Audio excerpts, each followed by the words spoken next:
When I was in New York City for the launch of the A7R6 last month, it was a very exciting time. The new grip and new battery are the most exciting things for me as an A1 Mark II user.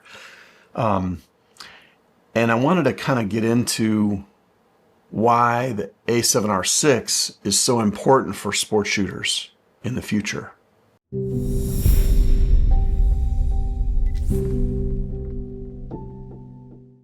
Now, based on my lead-in there, you might think that I would recommend the A7R6 for shooting sports. I do not. The sensor readout speed is way too slow for sports, and the A1 Mark II and the A9 III are still the best options for really stopping action, especially balls that are really moving fast, like in tennis, golf, swings, lacrosse. There's just hockey all over the place. So you really need a fast readout speed. So there's been a lot of press lately on comparing the A1 Mark II and the A7R6. And most of these people are not sports shooters. And so they're looking at this and they're saying, hey, this is only $4,500. It's 67 megapixels. This is a better camera. It's not for us. And so I felt like I needed to do a video on defending the A1 Mark II. It really, really, really is the best way to go. It has a 3.8 millisecond lag time as it reads from the upper left to the lower right on the sensor. So this thing will stop action much, much better than any R series camera probably ever will. And so the A1 Mark II is still, in my mind, the epitome. It is the true flagship of the industry. Now, most people that shoot sports already know this, and they're going to be A9 III, they're going to be A1 Mark II, A1. But a lot of people that are doing birds in flight are going to A7R6.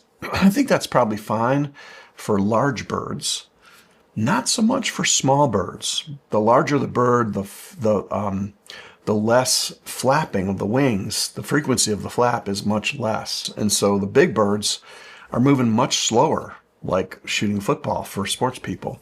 And so really, depending on what you're shooting, if you're a landscape photographer, A7R6 all day long, that's the best camera. If you're doing portrait work in a studio or on location, A7R6 is by far the best way to go. But if you're shooting action, like many of us do, the A1 Mark II, in my mind, is still the best camera that they make. Now, the A9 III, with its smaller file and a little bit better autofocus, is still up in there. But it's really a camera designed for the Associated Press, and they love it. But for me, A1 Mark II is awesome. But here's the kicker.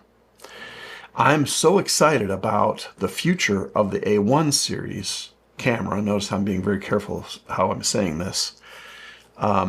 Because of the new battery and the new grip that is available for the A7R6.